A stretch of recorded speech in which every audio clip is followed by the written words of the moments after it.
कहाँ है, बिहार में है। ठीक है, कौशल किसको बोलते हैं, कौशल जो है ये उत्तर प्रदेश में है। कहाँ, कौशल की राजधानी क्या थी, श्रावस्ती थी। वज्जी वैशाली, वज्जी की क्या थी, वैशाली थी। मल्ल कुशीनगर एवं पावा, कुशीनगर में किसका महापरिनिर्वाण हुआ था।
बिम्बिसार ने कब, 544 से लेकर 412 में, 544 से 412, ठीक है, 544 से 412, ठीक है। ये कौन, ये किस धर्म को मानता था, ये जैन धर्म को मानता था। ये कौन किसको मानता था, ये जैन को मानता था, ठीक है।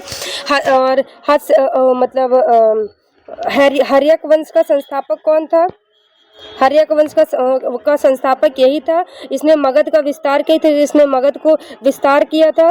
इसने युद्ध किससे किया था, तो इसने युद्ध मतलब वैशाली से युद्ध किया था, जो नॉट सक्सेस, मतलब सक्सेस नहीं हुआ। इसने वैशाली में आक्रमण किया जो सक्सेस नहीं रहा। और विवाह किससे किया था, मतलब इसके बाद ये मगध का विस्तार करता है और कौशल की, मतलब मगध पर क्या बोलते हैं, वैशाली, मगध पर क्या बोल, अरे यार क्या बोल रही हूँ, उज्जैनी पर आक्रमण करता है। और फिर वहाँ की कौशल की राजकुमारी किससे, कौशला देवी से, वहाँ जब जीत जाता है तो फिर वहीं की कौशला देवी से विवाह कर लेता है। किससे, और विवाह में पूरा साम्राज्य जो है पूरा विवाह दहेज में ले लेता है, मतलब पूरा जो साम्राज्य है दहेज के रूप में ले लेता है, ठीक है। और इसका पुत्र कौन था, अजातशत्रु। इससे अजातशत्रु, इसका पुत्र कौन था, अजातशत्रु, ठीक है। और एक चीज़ और, इसके शासन काल में, मतलब इसके उसमें, मतलब शासन में एक वैद्य नाम रहते थे, बहुत फेमस वैद्य थे। एक फेमस वैद्य कौन से थे, जीवक। कौन थे, जीवक। एक सेकेंड रुकना, कौन फेमस वैद्य कौन थे, जीवक, ठीक, जीवक।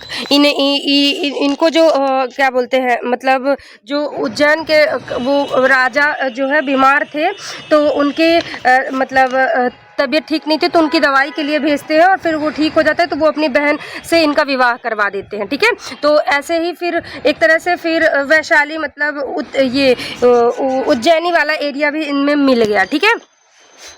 तो इन्होंने मतलब मुख्यतः अगर पूछा जाए कि इन्होंने अपने साम्राज्य को विस्तार करने के लिए मुख्यतः कौन सी पॉलिसी अपनाई, तो ये मतलब एक तो हेल्प करते थे और हेल्प करते थे और फिर वहाँ उसकी लड़की से शादी करके दहेज के रूप में पूरा क्षेत्र ले लेते थे। ठीक है, तो इन्होंने ये किया।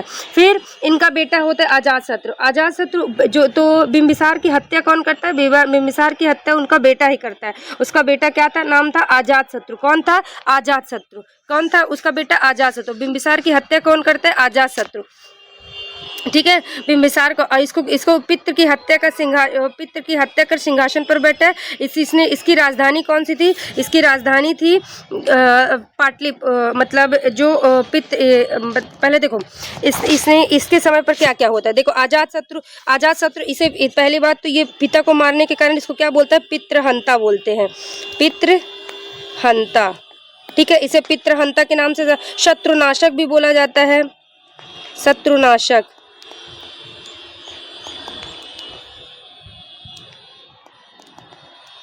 इसे शत्रुनाशक भी बोला जाता है। और इसके समय विद्वान इसके शासनकाल में कौन से विद्वान थे? वर्षकार। इसके शासनकाल में अरे देखो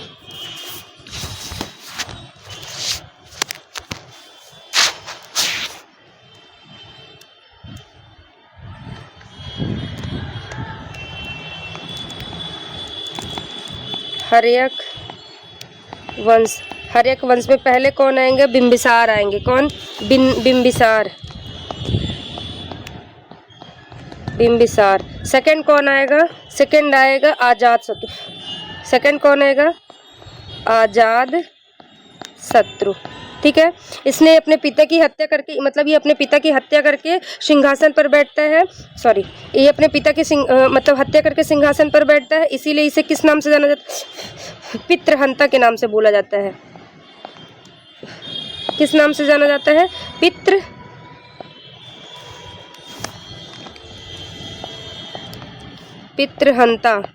पितृहंता के नाम से भी जाना जाता है और एक नाम से शत्रुनाशक के नाम से भी जाना जाता है,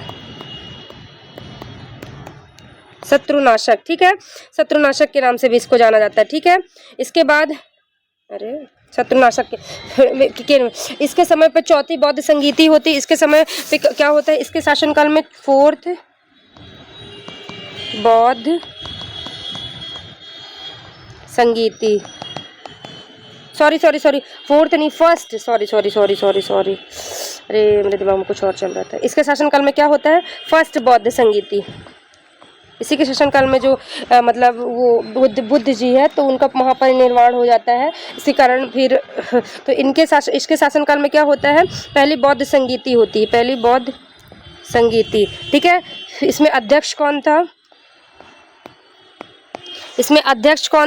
तो अध्यक्ष थे महाकश्यप। कौन थे? महाकश्यप। अरे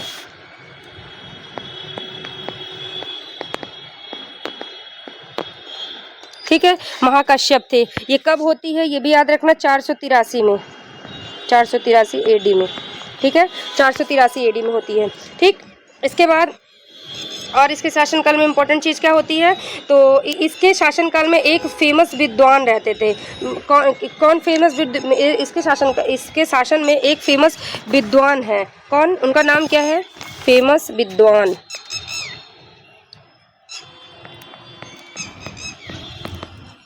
वो है वर्षकार। कौन है? वर्षकार। क्या नाम है? वर्षकार। ठीक है, ये मतलब ये क्या करते हैं? ये वैशाली पे अटैक करते हैं, क्योंकि मैंने बताया ना जो बिंबिसार था इसने मतलब वैशाली पे अटैक करता है, परंतु वैशाली पे जीत नहीं पाता है। तो फिर उसका बेटा वैशाली पे अटैक कैसे करता है? ये कूटनीति का उपयोग करता है। क्या करता है? यह जो अपने एक मतलब क्या बोलते गुप्तचर को वैशाली के जो शासन था तो उसके शासन में भेज देता है, उसके मतलब राज्य में भेज देता है। वो सारी चीज़ों की जानकारी इनको देता है और इसके बाद और जो उसका पिता रहता है तो वो सारी चीज़ें और ये जो है तो वहाँ पास जीतने के लिए एक ये न्यू हथियार बनाता है। क्या नाम उसका हथियार का नाम पूछता है? न्यू हथियार। नए हथियार का नाम क्या है? नए हथियार का नाम है रथ मूषक, रथ मूषक। ठीक है, इसी को महाशील कंटक भी कहा जाता है। क्या बोला जाता है? महाशील कंटक। ठीक। और इसने अपनी राजधानी जो राजगिरी में इसने किला बनवाया था और इसे पितृहंता बोलते हैं ना। और मैंने बता दिया इसका बेटा कौन हुआ? बेटा उदयन। बेटा कौन था? उदयन। ये कौन से धर्म को मानता था? बौद्ध धर्म का अनुयायी था। ठीक है, इसके बाद आगे देखो, तो देखो अब क्या होता है। अब अजात शत्रु का बेटा जो उदयन है, उदयन भी अपने पिता को मार के ही वो गद्दी पर बैठेगा। तो अब इसका बेटा कौन हो? कौशाली और वैशाली के साथ युद्ध किया और वो युद्ध को जीत भी लेता है। फिर इसका बेटा कौन हुआ? उदयन। उदयन ने पाटलिपुत्र को मगध की स्थायी राजधानी बनवाया। इसने पाटलिपुत्र को, तो क्वेश्चन ये पूछता है पाटलिपुत्र को स्थायी राजधानी किसने बनाया था? तो किसने बनाया था? उदयन ने बनाया था। वो किसका बेटा था? राजा शत्रु का बेटा था। राज्य और उसके और सुदृढ़ किया, इस राज्य को और मतलब एक तरह से दृढ़ बनाया, शक्तिशाली बनाया। ठीक है, इसके समय वंश का इनके और इसके बाद मतलब ये मैंने बताया ना, ये पाटलिपुत्र की स्थापना करता है और इसकी हत्या चाकू से इसका बेटा कौन होता है? नागदशक। इसका बेटा कौन? नागदशक। इसका बेटा कौन रहेगा?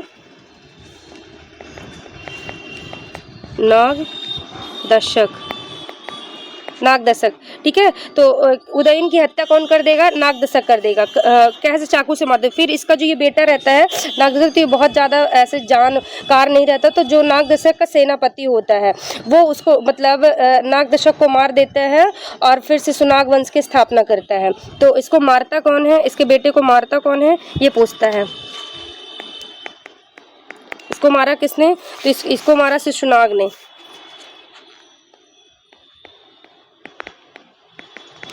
ठीक है, इसको किसने मारा? तो इसको मारा शिशुनाग ने। ठीक है, पहला मैंने बताया, पहला बिंबिसार था, दूसरा अजातशत्रु, तीसरा उदयन। ये शासनकाल लिखा है कब से कब तक, ये इतना है। हर्यक वंश का मगध साम्राज्य का पहला महत्वपूर्ण, इस वंश की स्थापना बिंबिसार ने की थी। इसने मगध को एक शक्तिशाली राज्य बनाने की नींव रखी। महत्वपूर्ण तथ्य है, हर्यक वंश की राजधानी प्रारंभ में गिरिव्रज थी। बिंबिसार और अजातशत्रु के समकालीन कौन थे? गौतम बुद्ध और महावीर स्वामी थे। अजातशत्रु ने पाटलिपुत्र, किसकी? पाटलिपुत्र की स्थापना की थी। पाटलिपुत्र की स्थापना की थी। इस वंश ने मगध को उत्तर भारत की प्रमुख शक्ति बनाया। ठीक, चले बस इतना ही मेन, बस इसमें पूछता है हर्यक वंश का संस्थापक बिंबिसार था, उसका बेटा कौन था? अजातशत्रु। बिंबिसार के शासनकाल में कौन से वैद्य रहते हैं? तो जीवक रहते हैं। बेटा मतलब अजातशत्रु, पिता को मार के बैठता, पितृहंता, शत्रुनाशक। इसने कौन से औजार का यूज? महाशील कंटक उसे बोला जाता है। पहली बौद्ध संगीति अजातशत्रु के समय हुई थी। उसका बेटा हुआ उदयन। उदयन ने अजातशत्रु को मार के वो मतलब बैठता है गद्दी पे, और उसका बेटा फिर और वो पाटलिपुत्र को अपनी राजधानी बनाता है और शिशुनाग जो है अपने पिता को मार के एक तरह से ख़त्म भी कर देता है, इस वंश को ही ख़त्म कर देता है। ठीक है, अगर लास्ट पूछे तो लास्ट कौन था? लास्ट था नागदशक। ठीक, आगे चले, अगला है। अब जब मैंने बताया नागदशक को कौन मार रहा? शिशुनाग। अब शिशुनाग उसको मार के और शिशुनाग वंश की स्थापना करेगा। किसकी स्थापना करेगा? शिशुनाग वंश की। शिशुनाग वंश में ज़्यादा कुछ इंपॉर्टेंट नहीं है। शिशुनाग वंश में सबसे प्रतापी राज, तो बस यही स्थापना इसकी कौन करता है? इस वंश की स्थापना शिशुनाग करता है। ये वही मतलब हर्यक वंश के बाद का वो था, और पूर्वत हर्यक वंश का अंतिम शासक की हत्या कर सत्ता प्राप्त की। राजधानी को राजगिरी से वैशाली, इसने जो तो इसने राजधानी को राजगिरी से वैशाली स्थानांतरित कर दी। और इसमें सबसे प्रतापी कौन रहता है? प्रतापी कौन था? कालाशोक। कालाशोक के समय इंपॉर्टेंट चीज क्या होती है? कालाशोक के समय क्या होता है? सेकंड बौद्ध संगीति होती है। इस कालाशोक के समय क्या होगा? सेकंड बौद्ध संगीति, देखो ये लिखा भी है, द्वितीय बौद्ध संगीति का आयोजन वैशाली में किया गया, अवंती उज्जैन को मगध साम्राज्य में मिलाना, ठीक है। इसके बाद आता है नंदीवर्धन, नंदीवर्धन की बात है महानंदी, महानंदी ये सब बेवकूफ़ रहते, ज़्यादा मतलब बेवकूफ़ ऐसे कि ज़्यादा समझदार नहीं रहते, ज़्यादा विशा प्रतापी नहीं रहते, तो ठीक है। तो फिर महानंदी आता है, महानंदी को कौन मारता है, महानंदी को मारता है वो महापद्मनंद, महापद्मनंद जो है महानंदी को मार के और नंद वंश की स्थापना करता है। नंद वंश मगध साम्राज्य का तीसरा वंश था। इस वंश की स्थापना महापद्मानंद ने की थी। किसने? महापद्म ने। किसको मारा था? महानंदी को मारा था। यह वंश विशाल साम्राज्य, शक्तिशाली सेना और अपार धन दौलत के लिए प्रसिद्ध था, ठीक है। इसके बाद संस्थापक कौन था? महापद्मनंद। इसे उग्रसेन नंद के नाम से नंद वंश का संस्थापक, शिशुनाग वंश के अंतिम शासक की हत्या, पाटलिपुत्र को राजधानी बना। अब ये स्थायी रूप से पाटलिपुत्र को इसने राजधानी बना दी, ठीक है। इसके 8 नंद शासक थे, इसके बाद 8 जो है नंद शासक हुए। इसके बाद जो सबसे लास्ट था घनानंद। कौन था? धनानंद। धनानंद के समय जो है विदेशी आक्रमण होता है। जो लास्ट रूलर कौन सा रहता है? धनानंद। धनानंद के समय किसका मतलब कौन आक्रमण करता है? विदेशी आक्रमण होता है। और क्या होता है, जो धनानंद था ये शूद्र शासक था और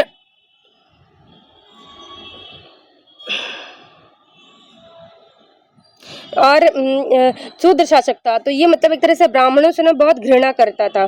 तो जो ये क्या नाम है चाणक्य थे, तो चाणक्य इसी के शासनकाल में तो थे। तो चाणक्य को मतलब ये बहुत खरी खोटी सुनाता है और क्या ना अपने शासन मतलब एक तरह से अपने राज्य से उनको निकाल देता है। क्या करता है? निकाल देता है। जब निकाल देता है तो फिर वो जो है मतलब क्या नाम है मौर्य चंद्रगुप्त मौर्य को वो मतलब सारी चीज़ें शिक्षा देते हैं और एक तरह से मतलब ऐसे उसको चेतावनी दे के आते हैं कि मैं तेरा वो जैसे टीवी में नहीं होता, मैं तेरा वंश नष्ट कर दूँ, बस वही वाला हाल।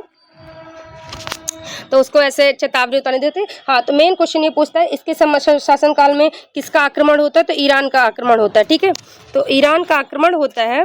तो सबसे पहले क्या था, ईरान कहाँ से आए थे? ईरान से, और एक ईरान से आता है और एक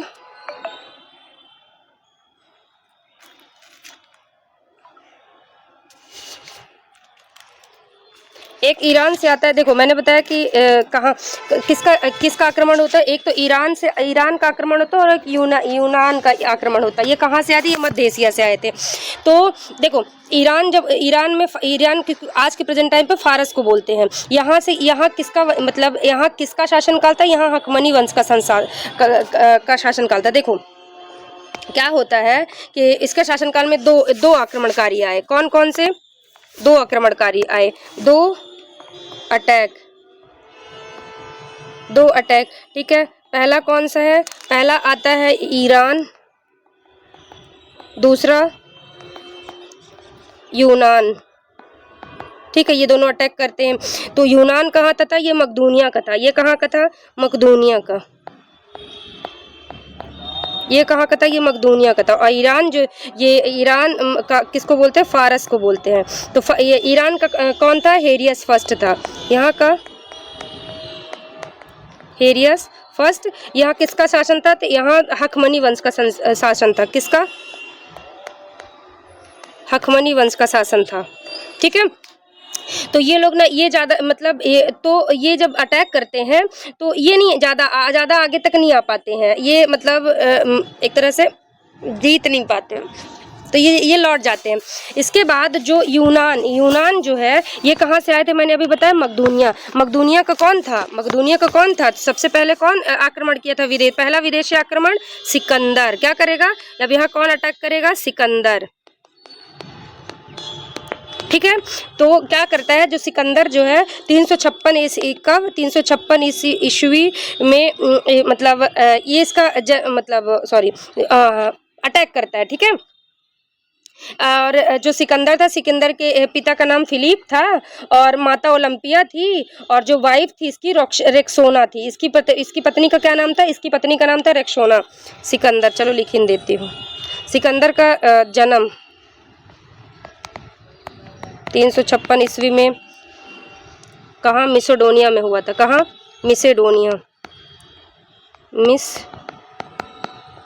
मिसडोनिया में हुआ था। इसके बाद इसके पिता फादर फादर कौन थे? फिलिप। ठीक है। मदर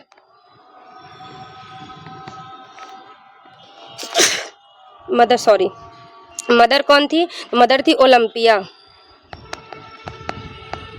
इसकी मदर कौन थी? इसकी मदर थी ओलंपिया। और वाइफ कौन थी? रेक्सोना। इसकी पत्नी कौन थी? इसकी पत्नी थी रेक्सोना। और इसके टीचर तो वाइफ, और इसके टीचर कौन थे?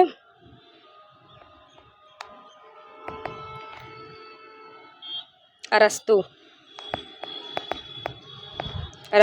अरस्तु के गुरु कौन थे? अभी मैंने बताया एक बार, अरस्तु के गुरु कौन थे? तो गुरु प्लेटो थे। और प्लेटो के गुरु कौन थे? शुक्राचार्य।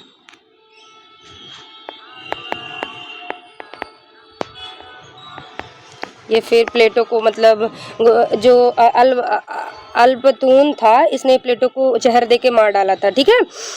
हम चलो, तो अरस्तु था। ठीक है, अरस्तु थे। ठीक है। अब इतनी बेसिक चीज़ें तो इसके बारे में जाना है। फिर क्या होता है, तो जब ये अटैक करता है तो सबसे पहले तो जब ये सिकंदर जो है तो अटैक करता है, तो जब अटैक करता है तो तब किसका शासन रहता है? तब भारत पे शासन किसका था? तो वो धनानंद का था। किसका था? धनानंद का। तो जब शासन ये अटैक करता है तो एक राजा जो गांधार के राजा थे, इन्होंने तो स्वाधीनता एक्सेप्ट कर ली। क्वेश्चन ये पूछता है कि जब सिकंदर आता है तो किसने स्वाधीनता मतलब स्वीकार कर ली और कौन उससे लड़ता है? तो पहले स्वाधीनता एक्सेप्ट, स्वाधीनता स्वीकार किसने की? तो स्वाधीनता स्वीकार की है ये गांधार के राजा ने। किसने? गांधार के राजा। मतलब वो कहते हैं कि भाई मतलब सिकंदर उस समय का बहुत प्रतापी शासक था, और उसके पास इतनी ज़्यादा सेनाएं, हाथी घोड़े, बहुत मतलब एक तरह से बहुत ज़्यादा था। तो मतलब वो डर जाता है ऑलरेडी कि भाई मैं जीत नहीं पाऊंगा, इसीलिए वो सीधा तो वो कह लेता है ठीक है, मैं आपके साथ हूँ, आप अटैक करिए, मैं कुछ नहीं बोलूँगा। वो ऐसा तो वो सिद्धांत था। परंतु जो दूसरे राजा थे, कौन? ये पहला राजा। परंतु जो दूसरे राजा थे, दूसरे कौन थे? पोरस के राजा। कौन? पोरस के राजा। कौन? पोरस के राजा।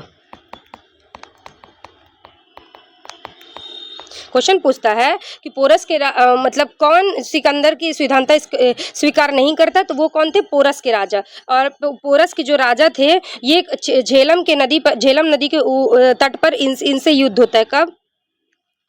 अरे सॉरी,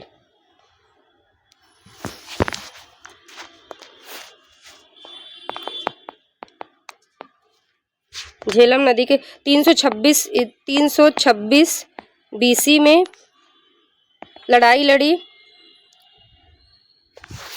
परंतु कब? यही पूछा, पोरस के राजा प्लस सिकंदर, जिसमें जीत किसकी हुई? जीत सिकंदर की हुई। जीत किसकी हुई? जीता सिकंदर। परंतु फिर जो सिकंदर की वाइफ रहती है, परंतु जो सिकंदर की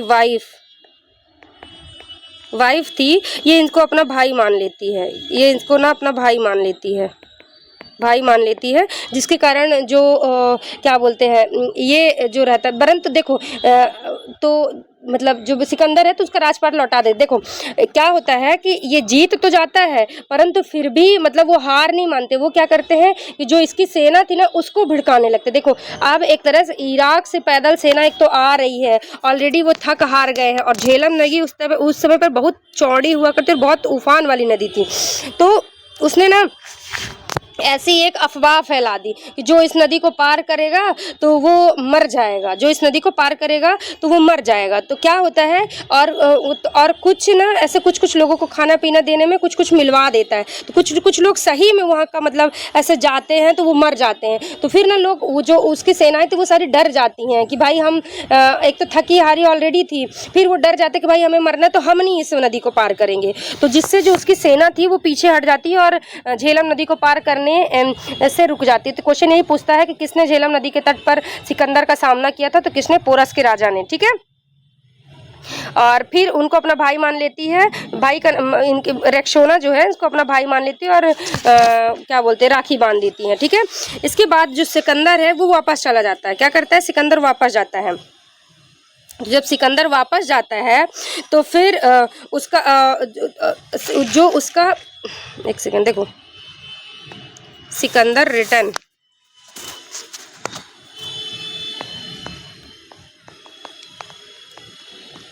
सिकंदर जो है रिटर्न, ये सिकंदर जो है रिटर्न जाएगा। तो क्वेश्चन ये पूछता है कि जो सिकंदर के जब ये अटैक किया और बहुत, जैसे अब ये बहुत सारी चीज़ें इधर भी हो रही थी और कहीं ना कहीं फिर ये तो अब विदेशी आक्रमण से लड़ कौन रहा था, उधर कौन था, मतलब क्या नाम है, पोरस के राजा। परंतु जो देश के अंदर था तो उसमें कौन था, धनानंद। धनानंद से बताइए ना कि वो चाणक्य की एक तरह से बेइज्जती करके उसको अपने राज उससे भगा देता है सभा से। तो चाणक्य कैसे कि मैं तुझे ना मतलब तेरा राजपाट खत्म कर दूंगा, तो वो चंद्रगुप्त मौर्य को उसके लिए तैयार करता है, पढ़ाता है, लिखाता है, सारी चीजें सिखाता है। तो फिर चंद्रगुप्त मौर्य और चाणक्य मिलकर किसको हराते हैं, इधर धनानंद को हरा देते हैं। किसको हरा देते हैं, धनानंद को हरा देते हैं, सॉरी, धनानंद को क्या कर दिए, डिफीट कर दिए। किसको हरा दिए, धनानंद को डिफीट कर दिए। तो अब जब ये रिटर्न जा रहा था तो जो इसका मतलब एक तरह से थल सेनापति था, कौन था इसका, थल और जल और सेना कौन था, मतलब एक तरह से हेड कौन था, सेल्यूकस निकेटर। थल का कौन था, सेल्यूकस निकेटर, सेल्यूकस निकेटर। और जल का कौन था, निर्यास था, कौन था, निर्याकस। ठीक है, तो जब ये जाने से मना कर देता, मतलब ये कहता है कि आप लौट जाओ पर मैं अटैक करूंगा। तो अब क्या, अब जैसे वो लोग तो अटैक किए थे कि वो लोग धनानंद को, इसको नहीं पता था कि मतलब अब धनानंद की जगह में मौर्य वंश आ चुका है, मतलब चंद्रगुप्त मौर्य शासन में आ गया। चंद्रगुप्त मौर्य तो बहुत विशाल थे, बहुत महान शासक थे, बहुत शक्तिशाली शासक थे। तो अब ये अटैक करेगा, ये क्या करेगा, ये जो है ये अटैक करेगा। और परंतु भारत में किसका शासन आ गया, भारत में शासन चंद्रगुप्त मौर्य का। किसका आ गया, चंद्रगुप्त मौर्य, किसका शासन आ गया, चंद्रगुप्त मौर्य का। जिसके कारण फिर ये चंद्रगुप्त मौर्य से हार जाता है। क्या हो जाता है, चंद्रगुप्त मौर्य से हार जाता है। और क्या करेगा, जब चंद्रगुप्त मौर्य से हार जाता है तो उसी की बेटी से चंद्रगुप्त मौर्य, भारत में शासन चंद्रगुप्त मौर्य और सेल्यूकस निकेटर की, इसकी जो है तो ये हार जाता है। और फिर अपनी बेटी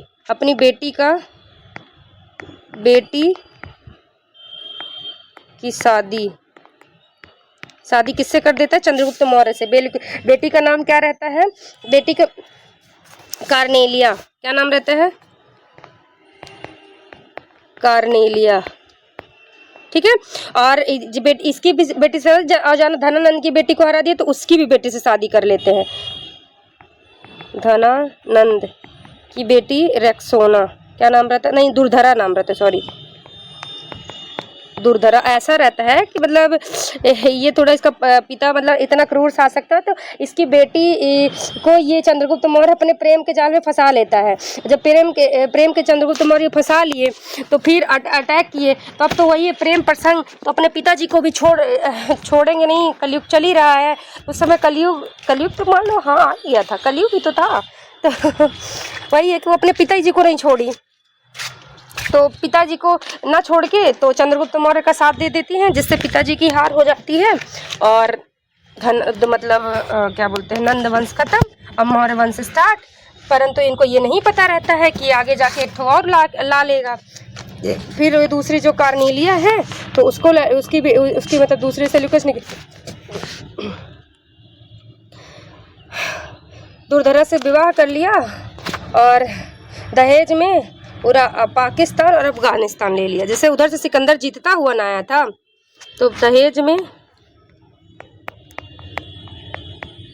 सॉरी इससे ना लेगा, दहेज में पाक प्लस अफगानिस्तान, पाकिस्तान और अफगानिस्तान पूरा ले लिया। ठीक, अब फिर क्या होगा, और फिर ये तक्षशिला में स्टडी के लिए फिर अब जाता है। इसके बाद अखंड भारत का पहला राज्य, एक तरह से फिर अखंड भारत का पहला राजा कौन बनेगा, अखंड भारत का पहला राजा कौन बनेगा, चंद्रगुप्त मौर्य। चंद्रगुप्त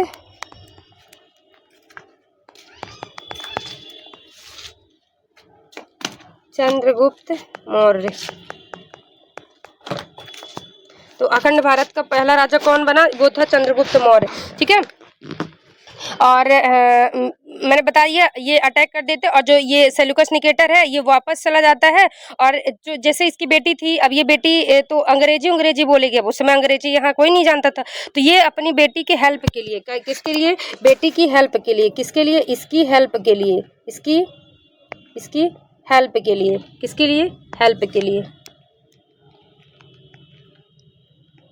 हेल्प के लिए किसको छोड़ जाता है? मेगास्थनीज को। मेगास्थनीज। ठीक है। इसकी लिखी इसकी बुक कौन सी है? इसकी फेमस बुक बताओ जल्दी आप। इसकी फेमस बुक इंडिका। अब यहीं ये अपनी बुक लिखेगा। ठीक है। तो इसके बाद मेगास्थनीज और राजदूत को छोड़ गया, और इसकी जानकारी हमें कहाँ से मिलती है? जो इसकी पुस्तक है इंडिका, इसमें सारी चीज़ें लिखी है। ठीक है। इसके बाद और जो सागर अभिलेख उत्तर प्रदेश के गोरखपुर में है।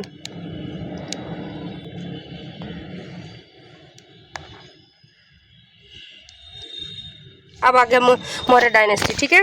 मौर्य डायनेस्टी में मैंने बताया धनानंद को निपटा दिया। धनानंद की बेटी दुर्धरा से मौर्य वंश ने, मतलब चंद्रगुप्त मौर्य ने क्या कर लिया? शादी कर लिया। और सेल्यूकस निकेटर अटैक किया, उसकी भी बेटी हरा के उनकी बेटी को भी बोले कि चलो आ जाओ तुम मेरे साथ, तो उसकी बेटी से भी विवाह रचा लिए। और उसकी हेल्प के लिए किसको छोड़ गए थे? क्योंकि यहाँ अंग्रेजी नहीं बनती थी, तो किसको छोड़ गए? मेगास्थनीज को, जो वो सारी चीज़ें बताएगी। ठीक है। अब आगे मतलब एक तरह से जो मेगास्थनीज है वो ट्रांसलेटर, एज अ ट्रांसलेटर काम करता था। ठीक। अब जो है इसकी जानकारी, और जो चंद्रगुप्त मौर्य ने क्या क्या करवाते, कुछ जो क्वेश्चन ये पूछता है कि चंद्रगुप्त मौर्य का नाम, बेटे का नाम क्या था? बिंदुसार था। पिता का नाम क्या था? गुणी था। पिता का नाम गुणी था। चंद्रगुप्त को और किसी चाणक्य, कौटिल्य, विष्णुगुप्त के नाम से जाना था। इसकी बुक कौन सी थी? मतलब जो मतलब गुरु थे उसको चाणक्य, कौटिल्य, विष्णुगुप्त। बुक कौन सी थी? बुक चाणक्य की लिखी अर्थशास्त्र। इसमें अर्थशास्त्र इकोनॉमी से संबंधित है, राजनीतिक से संबंधित है। ठीक है। और मैकियावेली, जो एक मैकियावेली बुक लिखी है, वो किसने लिखी है? द प्रिंसिप ने लिखी है। ठीक है। और जो गुजरात का जूनागढ़ अभिलेख, गुजरात में जो जूनागढ़ अभिलेख है ये किसने बनवाया था? तो इसको बनवाया था चंद्रगुप्त मौर्य ने। किसने बनवाया था? चंद्रगुप्त मौर्य ने। ठीक। खत्म। और बाकी शासन दिखने में मतलब पहले गढ़, मतलब एक बहुत अच्छी तरह से शासन पूरा था। गढ़ था, फिर एक जैसे अभी आज है ना, पहले नगर पंचायत, ग्राम पंचायत, राज्य, नगर पालिका, ऐसे उसी तरह गण, क्षेत्र, ये सारी चीज़ों का विकास था। ठीक है।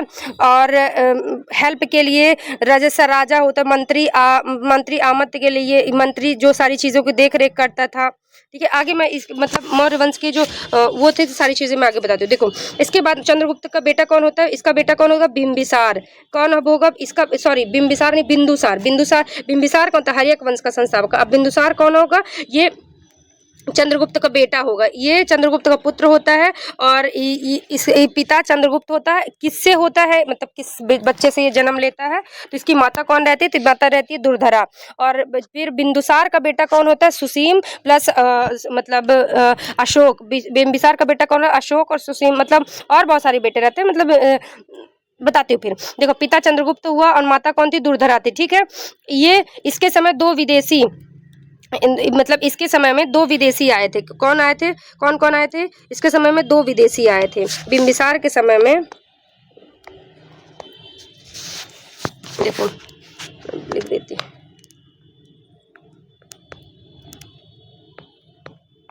बिंदुसार, इसके समय दो विदेशी। ठीक है। कौन कौन से? सीरिया, एक तो सीरिया से आया था, और एक कहाँ से आया था? मिस्र से आया था। ठीक। मिस्र से डायनोसियस आया था।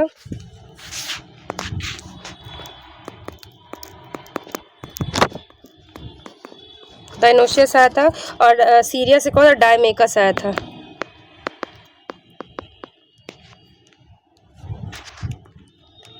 डायमिकस आया था। ठीक है, और इसका क्या होता है, ये जब इसने फिर ये ना जब वो रिटर्न जाता है तो बिंदुसार ने ना मतलब 3 चीज़ मांगी थी। किससे?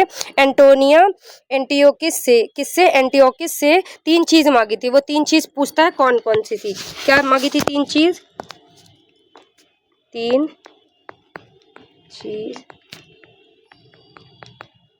मांगी। क्या क्या था? अंजीर, मीठी शराब और तीसरा क्या था? तीसरा था यूनानी, वही मतलब एक तरह से दार्शनिक लड़कियां, मतलब एक तरह से जो डांसर होती हैं, गर्ल्स होती है जो डांसर गर्ल्स, उसको मंगाया था। तो उन्होंने 2 चीज़ दी थी पर तीसरी चीज़ नहीं दी थी। ठीक है, इसके बाद तक्षशिला का विद्रोह होता है और फिर क्या होता है, इसका बेटा कौन था? सुसीम। सुसीम को इसे बिंदुसार को मित्रघात के नाम से भी जाना जाता है। ठीक है, इसका बेटा कौन होता है? इसका बेटा होता है तक्षशिला।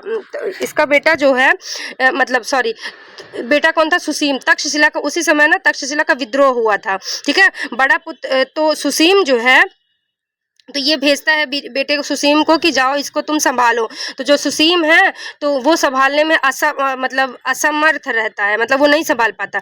फिर तब उसका छोटा पुत्र अशोक ने संभाला। बाद में मतलब तब वो छोटा बेटा जो अशोक है, तब उसको तो अशोक सारी चीज़ें संभाल लेता है, सारी चीज़ें सही तरीके से उसको कर देता है। और फिर ना बाद में अशोक जो है अवंती चला, सारी चीज़ें भेज के, और बाद में अशोक को, तो सबसे पहले अशोक कहाँ का राजा रहता है? क्वेश्चन पूछ रहे हैं, सबसे पहले अशोक कहाँ का राजा था? तो अवंती का। यहीं से अशोक अवंती का, यहीं से ये सारी चीज़ें करके अशोक को कहाँ भेज देता है? अवंती भेज देता है। ठीक है, फिर 273 से लेकर 232 श्रीनगर की स्थापना कौन करता है? ये करता है अशोक। 200 अब आता है किसका शासनकाल? अब आएगा अशोक।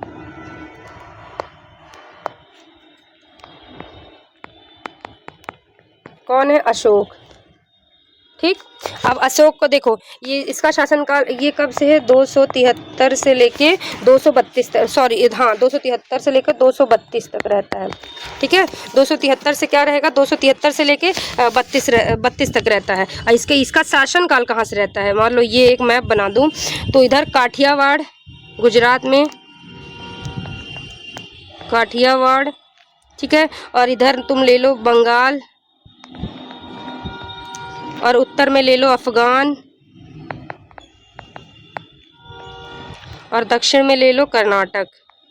इतना बड़ा पूरा मौर्य वंश का शासन रहता है इतने पूरे क्षेत्र में। ठीक है, और उत्तर में जो जम्मू कश्मीर की स्थापना, जम्मू कश्मीर की, तो पहले तो रुको, अशोक, ठीक है, अशोक अपने 99 भाइयों को मार के बैठता है। इसका जन्म कब हुआ था? 304 BC में, 304 BC में। ठीक है, अशोक जो है इसका राज्याभिषेक कब होता है? राज्याभिषेक कब होगा? तो 269 में। कब होगा? 269 में। और जो कलिंग वॉर होता है, अरे सॉरी,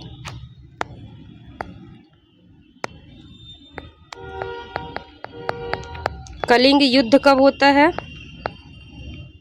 कलिंग युद्ध होता है इसके 8 + 8 वर्ष बाद, तो 261 BC में। अरे यार,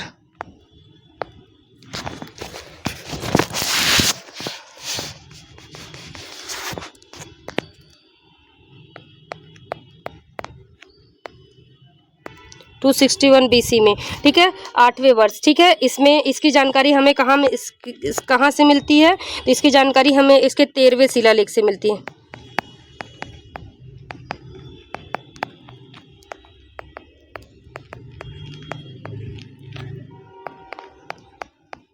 तेरहवें शिलालेख से, और प्लस हाथी गुफा अभिलेख से भी मिलती है।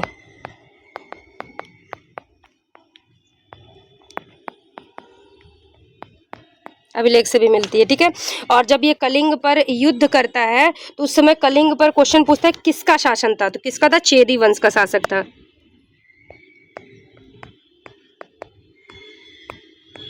चेदी वंश का था। और कलिंग कहाँ है? तो ये उड़ीसा में है। ठीक।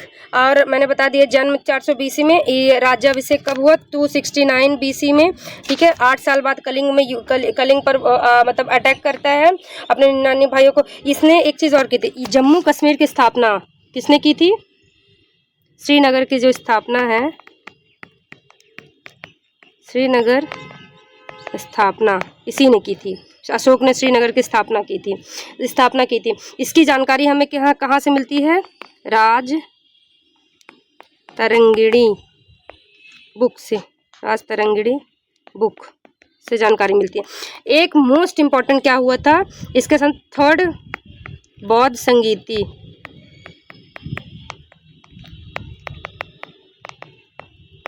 थर्ड बौद्ध संगीति हुई थी। मेन तो इम्पोर्टेंट ये रहा। तो तीसरी बौद्ध संगीति इसी के शासनकाल में हुई थी, ठीक है। इसके बाद ये क्या करता है, आगे वाले पेज में बताती है। देखो इसके बाद पहले तो जब तक ये कलिंग क्या होता है, जब कलिंग जो लड़ने जाता है उसके बाद जब कलिंग में मार काट के सारी चीज़ें, एक तरह से उसका हृदय परिवर्तित हो जाए और वो भेरी घोष की जगह पे धम्म घोष को अपना लेता है। क्या मतलब बौद्ध धर्म को अपना लेता है और भेरी घोष की जगह पे धम्म घोष को अपना लेता है। एक चीज़ ये भी रखो, इसकी पत्नी कौन थी? पत्नी, पुत्र, पत्नी सबसे मतलब थी तो 5, पत्नी कितनी थी? 5 थी, पर सबसे प्रिय कौन सी? तो कारूबाकी। इसका अभिलेख भी है, कारूबाकी, ठीक है। और इसकी जानकारी कहाँ से मिलती है? मैंने बताया ना, मतलब युद्ध नहीं होने देगी ना कौशाम्बी, मतलब इसकी जानकारी 12वें अभिलेख से मिलती है, 12वें अभिलेख से मिलती है, ठीक है। इसके बाद इसका बेटा और बेटी, पुत्र पुत्री कौन रहता है? महेंद्र और सुमित्रा।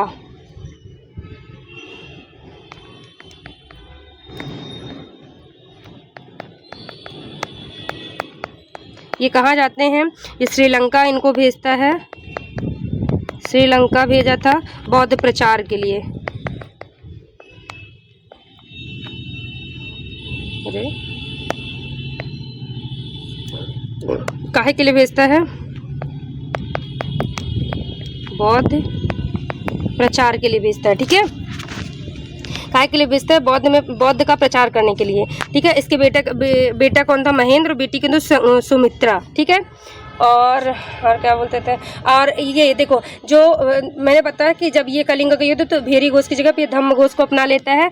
तो ये बौद्ध धर्म की जो शिक्षा पूछता है कि शिक्षा किससे ली थी, तो उपगुप्त से ली। और प्रेरणा किसने दिया था? क्वेश्चन क्या बोली, क्या बोला मैंने? बौद्ध धर्म की शिक्षा किससे लिए है? उपगुप्त से लिए, ठीक है। और प्रेरणा किसने दी? प्रेरणा पूछता है, प्रेरणा किसने की?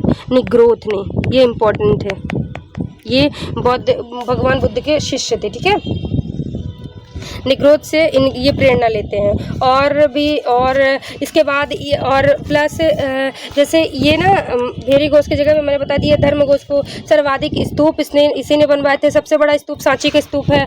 और राज्याभिषेक मतलब सारी चीज़ों के बाद जब वो कलिंग से इसके बाद ना ये ना मतलब धम्म की यात्रा स्टार्ट करते। तो धम्म की यात्रा में कर मुक्त,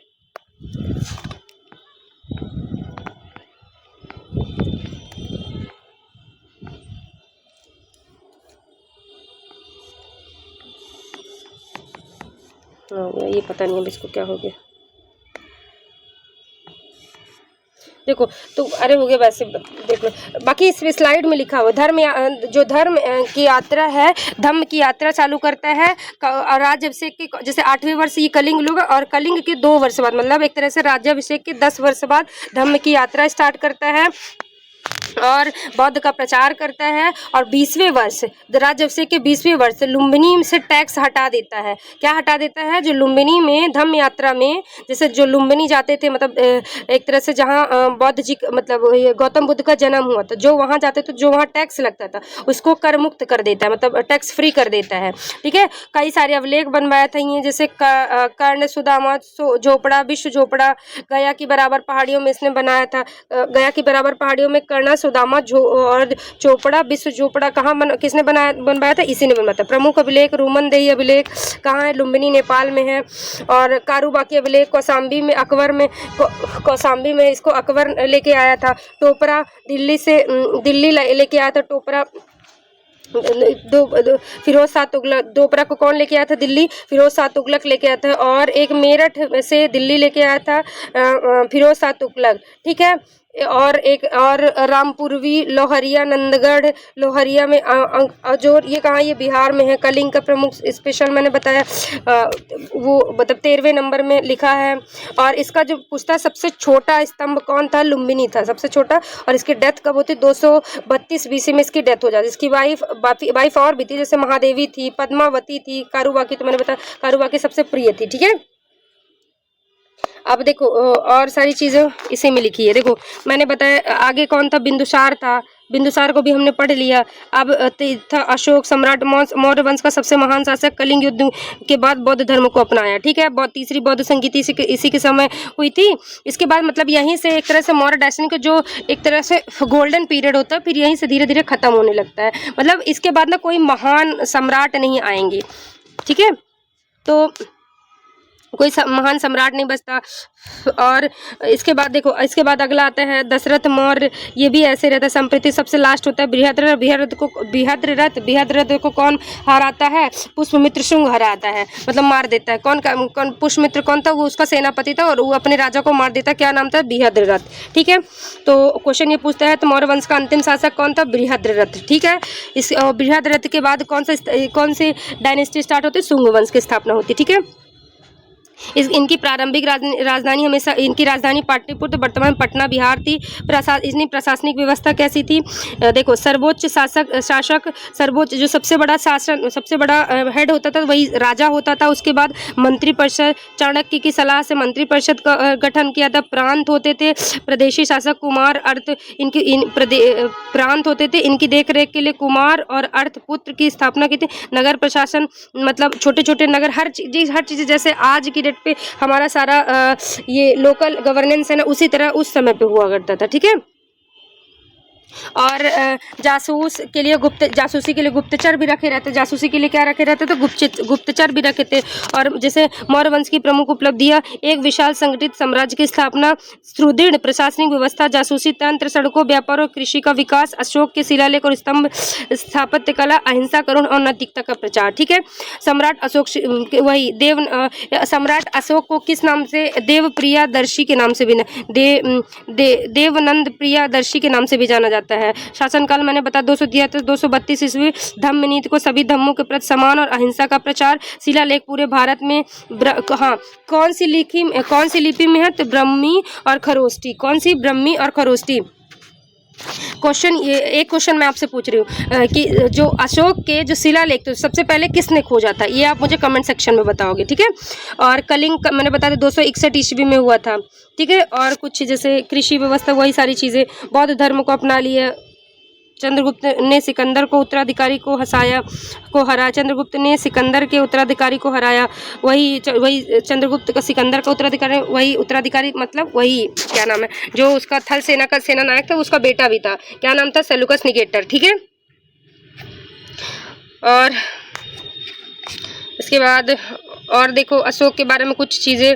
देखो मैंने बताया था कि कौन थे सम्राट अशोक। अरे ये तो कहाँ, ये सारी चीज़ें देखो इसने बताया। मैंने बताया कि 13 प्रमुख शिलालेख थे। इसमें से प्रथम शिलालेख में देखो इन्होंने ये पूछता है कि कौन से शिलालेख में क्या?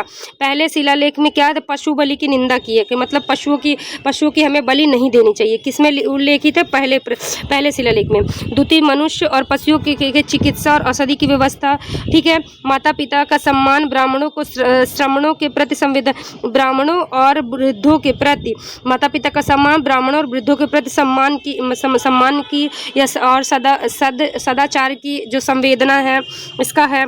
पांचवा बहुत इंपॉर्टेंट है, ये इंपॉर्टेंट है, ये ज़्यादा इंपॉर्टेंट है। धम्मघोष की नियुक्ति का उल्लेख है। और छठे में है राजा प्रजा के प्रति उत्तरदायी प्रशासनिक कार्यों का। धम्मघोष का पूछता है, धम्मघोष का किसमें बना? 5वें शिलालेख में है। ठीक है, सभी धर्मों के प्रति सहिष्णुता और सम्मान का सिद्धांत। धम्म यात्रा का उल्लेख, विशाल पूर्ण यात्राओं का उल्लेख है। निरर्थक समारोह के बजाय धर्म के आचरण को महत्व देना। ठीक है, 10वें में है यश और प्रसिद्धि से अधिक धर्म को महत्व देने के संदेश है। 11 में धर्म का अर्थ दया, आत्म सम्मान और सदाचार पर बल है। द्वादश में धार्मिक सहिष्णुता, सभी संप्रदायों के पास समान रखने की सीख। सभी संप्रदायों के प्रति क्या बोलते हैं, समान मतलब सम्मान की दृष्टि होनी चाहिए, मतलब किसी भेदभाव नहीं होना चाहिए। ऐसे जो छुआछूत है, सारी चीज़ें आज की डेट पे जो चल रही है, ये चीज़ें नहीं होनी चाहिए कि जैसे हिंदू मुस्लिम सिख, तो सबसे ज़्यादा तो आप देख नहीं रहे हो हिंदू मुस्लिम, तो वही ना, नौकरी जीवन में नहीं देंगे, बाकी लड़ने के लिए होगा तो मुस्लिमों से जाओ, ऐसा कर लो, वो कर लो, और फिर मुसलमान वही है ना कि आपस में लड़े जा रहे हैं, ये भी नहीं समझ रहे कि क्या बोले। खैर अब देखो ये, और बाकी ये 13वां इंपॉर्टेंट है। 13वां क्या है? कलिंग का युद्ध। कलिंग का युद्ध किसमें क्वेश्चन पूछते हैं, कौन से शिलालेख में वर्णन है? तो 13वें शिलालेख में किसका वर्णन है? कलिंग के युद्ध का। ठीक है, इसके बाद इन्होंने और स्तंभ के देखो, टोपरा ये कहाँ था? हरियाणा थे। हरियाणा से दिल्ली किसने लाया था? टोपरा को फिरोज शाह तुगलक ने। किसने लाया था? फिरोज शाह तुगलक ने इसे दिल्ली लाया। ठीक, मेरठ एक था, मेरठ में इनका अशोक स्तंभ कहाँ थे? मेरठ में। तो यहाँ मेरठ से उत्तर प्रदेश, ये भी फिरोज शाह तुगलक नहीं लाया था। प्रयाग से कौशाम्बी, मतलब कौशाम्बी तक, कौशाम्बी से प्रयागराज कौन लेके जाता है? अशोक लेके जाता है। कहाँ कौन लेके जाता है? अशोक, अकबर और अशोक। ठीक है, इसके बाद लोहरिया नंदगढ़ कहाँ होते हैं? अशोक का स्तंभ है। लोहरिया अशोक का स्तंभ। रामपुरवा का यहाँ 2 स्तंभ थे, यहाँ एक सिंह शीर्षक आज भी सुरक्षित है। यही ये वाला शीर्षक, यही सिंह शासक जो हम आज अपने मतलब धर्म के रूप में माने स्तंभों की विशेषताएं ये है, जिसमें 4 स्तंभ है, 4 मतलब बब्बर शेर है। देखो, एक सिंह सारनाथ का है, बैल रामपुरवा का है, घोड़ा सांची का है, हाथी लोहरिया का है। हाथी कहाँ है? का लोहरिया का है। एक स्तंभों की विशेषताएं, एक 10 में पत्थर के बने हैं, एकाश में पत्थर के बने, अत्यंत चिकने, चमकदार और पॉलिश युक्त है।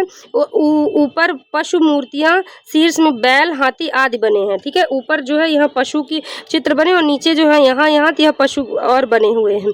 और धम्म का प्रचार है ये क्या है? धम्म का प्रचार। अशोक का समान नीति और धम्म का प्रमाण और भी सारी चीज़ें हैं। और इसके कुछ और इम्पोर्टेंट शिलालेख जैसे अभिलेख, इसके अभिलेख किस में लिखे? खरोष्टी और ब्राह्मी में। इसके जो अभिलेख है तो कौन सी भाषा में लिखे हैं? खरोष्टी और ब्राह्मी लिपि में। कौन सी भाषा में लिखे हुए हैं? खरोष्टी और ब्राह्मी लिपि में है। ठीक है, अशोक के शिलालेख चट्टानों, गुफा और गुहाओं की दीवारों पर प्रगुद की सतह पर खुदवाए गए हैं। देखो, प्रमुख शिलालेख में कुल 14 प्रमुख शिलालेख है, ये पूरे भारत में विभिन्न स्थानों पर पाए गए हैं। लघु शिलालेख, ये छोटे छोटे अभिलेख है, कुल 14 लघु शिलालेख है। ठीक है, पृथुक स्पीक रॉक एडिक्ट क्या है? ये विशेष अक्षरों का खुदवाए गए अभिलेख है। ठीक है, इसमें 13वां शिलालेख सबसे ज़्यादा प्रसिद्ध है। ठीक है, और गुफा अभिलेख, गुफा मतलब एक कोई गुफा काट के उसके अंदर अभिलेख बनवाई। ये अभिलेख बराबर और नागार्जुन की गुफाओं, बराबर की पहाड़ियाँ और नागार्जुन की पहाड़ियों में बनी है। ठीक है, और मैंने बाकी ये चीज़ बता दिया। टोपरा को कौन लेके आया? तो उत्तर प्रदेश। ये सारी चीज़ें भी मैंने बताया। ठीक है, इसके बाद मैंने बताया इसका अंतिम शासक कौन था? इसका अंतिम शासक कौन था? मैंने अभी बताया था अंतिम शासक कौन था? बृहद्रथ को किसने मारा? पुष्यमित्र शुंग ने। अब पुष्यमित्र शुंग उसको मार के किसकी स्थापना करेगा? शुंग वंश की स्थापना। तो शुंग वंश की स्थापना किसने की? पुष्यमित्र शुंग ने। किसने की? पुष्यमित्र शुंग ने। ठीक, ये वंश लगभग 1885 से 73 ईस्वी पूर्व तक करता रहा। शुंग वंश मौर्य साम्राज्य के पतन के बाद स्थापित हुआ। शुंग काल में ब्राह्मणवादी पुनरुत्थान काल भी कहा जाता है। मतलब शुंग जो ये पुष्यमित्र शुंग होता है, इसमें ये लोग ना ब्राह्मणवाद को मानते थे। मतलब ये ब्राह्मण था और एक तरह से जो आज का हमारा वो है उसको ये लोग उत्थान में लेके आए। ठीक है, इसमें से प्रमुख शासक पहला तो पुष्यमित्र शुंग था, अग्निमित्र था, बाकी ये तो ऐसे ही थे। इसमें सबसे लास्ट कौन था? वशुमित्र। वशुमित्र को मार के कर्ण और कवर्ण वंश की स्थापना होगी। ठीक है, देखो मैंने बताया शुंग वंश की स्थापना, मौर्य सम्राट बृहद की हत्या, यवन, इंडो ग्रीक। हाँ, अब जैसे इस समय जब ये यहाँ रहता है, इसका शासन था, पुष्यमित्र शुंग था, तो विदेशी आक्रमण फिर से होने लगे। अब फिर से विदेशी आक्रमण, तो पहला विदेशी आक्रमण कौन था? ऊंची कबीला से आए थे। कौन आए थे? इंडो ग्रीक, मतलब उन्हीं को यूनानी, अरब यूनानी भी कहते हैं। किसे क्या बोलते हैं? अरब यूनानी। ये कहाँ से आए थे? ऊंचे कबीले से आए थे, इसी के शासनकाल के समय पे आते हैं। ठीक है, देखो इंडो ग्रीक डेमेट्रियस को पराजित करता है। ये किसको? तो इंडो ग्रीक जब अटैक करते हैं तो किसको हराता है? डिमेट्रियस में सबसे प्रतापी शासक कौन था? मिनांडर। मिनांडर किसको आगे हराएगा? वो गौतमीपुत्र सातकर्णी को हराता है। ठीक है, इसके बाद इसके अश्वमेध, ये अश्वमेध यज्ञ करवाता है। 2 अश्वमेध यज्ञ जिसने करवाए थे, और इसका उल्लेख पतंजलि, मतलब इसके अध्यक्ष कौन थे? अध्यक्ष पतंजलि ने किया था। इसका अध्यक्ष कौन थे? पतंजलि ने किया था। पुष्यमित्र का पुत्र कौन था? अग्निमित्र। अभी जो कालिदास जी की अभिज्ञान शाकुंतला में है, तो ये थोड़ा काम धाम कम और प्रेम प्रसंग में ज़्यादा रहता था, तो इसी पे बनी है, जो इसकी मतलब प्रेमी थी उसके और इसके तो इन्हीं दोनों पे बनी है। ये जो कालिदास की नाटक महाविका और अग्निमित्र, महावालिका और अग्निमित्र, इन्हीं पे महाविकाग्निमित्रम बनी है। ठीक है, और फिर इसमें सबसे लास्ट होता है वसुमित्र। ये ब्राह्मणवाद का सबसे बड़ा शासन रहता था। कृषि, व्यापार और शिल्पकला का इसमें विकास हुआ। अब जैसे इसके समय पे मैंने बताया सांची का स्तूप किसने बनवाया था? अशोक ने बनवाया था। अब सांची की स्तूप में ये कुछ और सांची के स्तूप में तोरण का काम कौन करता है? तो यही करता है। तोरण किसने बनवाया था? तो तोरण बनवाता है पुष्यमित्र शुंग बनवाता है। ऐसे भरहुत के स्तूप में तोरण कौन बनवाया था? देखो ये लिखा भी है, सांची के स्तूप का निर्माण, विस्तार, भरहुत स्तूप रेलिंग का और तोरण का, मथुरा कला का शैली का विस्तार, स्तंभ, तोरण और पुरातत्व की विशेषताएं। अश्वमेध का आयोजन, यवन आक्रमणों में भारत की रक्षा, यवन आक्रमण करते हैं तो उस समय उनसे फिर भारत की रक्षा करता है। सांची का स्तूप निर्माण और विस्तार। और ठीक है, कमजोर शासक, अंतरिम कला और उत्तराधिकारी संघर्ष, यवन दबाव, प्रशासनिक कमजोरी। ठीक है, और मौर्य संघ अंतरकर्ता कहते हैं वो पुष्यमित्र था। शुंग काल का भारतीय इतिहास एक संक्रमण काल है। ठीक है, इसके बाद अब मैंने बताया इसका सबसे लास्ट ऐसे मेन इसमें सबसे प्रतापी कौन था? तो था प्रतापी पुष्यमित्र शुंग ही। अग्निमित्र बताए ना कि ये प्रेम प्रसंग में ही रह जाता है, जिसके कारण आगे जो है एक तरह से पूरा राज्य ही चौपट हो जाएगा। ठीक है, और अब इसके आगे आएगा अगला वंश है कवर्ण वंश। क्या है? कर्णव वंश। इसकी स्थापना किसने की थी? वसुदेव ने की थी। क्या की थी इसकी? वसुदेव। ठीक है, बस क्वेश्चन यही पूछता है कि इसकी स्थापना किसने? वसुदेव ने की थी। वसुदेव, भूमिमित्र, नारायण। और इसमें लास्ट कौन था? सुशर्मा रहता है। कौन होता है? सुशर्मा को मार के कौन बैठेगा? सिमुख। सुशर्मा को कौन मारेगा? सिमुख इसको मार के क्या करेगा? सातवाहन वंश की स्थापना कर। सातवाहन के दक्कन क्षेत्र में शक्तिशाली साम्राज्य की स्थापना की। देखो सिमुख सातवाहन वंश के संस्थापक थे। दक्कन में स्वतंत्र राज्य की स्थापना की। वंश को एक और मजबूत किया कृष्ण। इसमें सबसे प्रतापी रहता है तो ये होता है। सबसे प्रतापी कौन होता है? गौतमीपुत्र सातकर्णी। सबसे महान शासक शक और यवनों को पराजित करता है। शक और यवनों को कौन पराजित करता है? गौतमीपुत्र सातकर्णी। मैंने बताया था ना, मिनांडर को कौन हराएगा? गौतमीपुत्र सातकर्णी हराएगा। ठीक है, और इसके बाद इसका ये देखो है तो ये पितृसत्रात्मक ही शासन, परंतु इसमें ना जो भी राजा होता है तो उसकी माँ का नाम उसके नाम से पहले लिए। जैसे ये लिखा है ना गौतमीपुत्र सातकर्णी, आगे लिखा है पुल्लुवामी, वशिष्ठी पुत्र पुल्लुवामी। तो और ये ऐसी यज्ञश्री सातकर्णी, तो वही उनकी माता का नाम उनके नाम से पहले लिया जाता था। ठीक है, और नासिक प्रशस्ति से उल्लेख है। नासिक प्रशास्ति में इसका उल्लेख है। ये और शासन का विस्तार हुआ। अंतिम शक्तिशाली इसके बाद कमजोर हुआ। और शासन की विशेषता प्राकृतिक भाषा का प्रयोग, व्यापार, कृषि और शिल्पकला। हाँ, ब्राह्मणों को सबसे पहले भूमि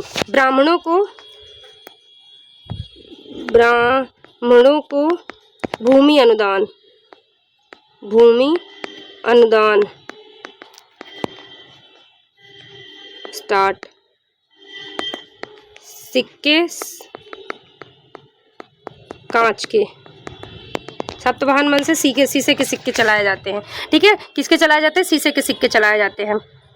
सिक्के पर जहाज, हाथी, सिंह आदि के चित्र बन रहे। राजधानी प्रारंभिक में पैठण थी, बाद में विभिन्न स्थानों पर इसकी वो प्रस्तावित हो जाती है। और इसमें सबसे गथा सप्तशती प्रमुख इस समय का ग्रंथ था। देखो ये मैंने बताया ना। और ये कण्वन या ब्राह्मण मूल का था। कण्व वंश के पतन शुंग वंश में उदय में हुआ। अधिक विस्तार नहीं कर पाए, वंश अल्पकालिक रहे। ठीक है, चलिए मिलते हैं कल। सेशन अच्छा लगे प्लीज़ लाइक शेयर सब्सक्राइब करना। मिलते हैं कल से। अब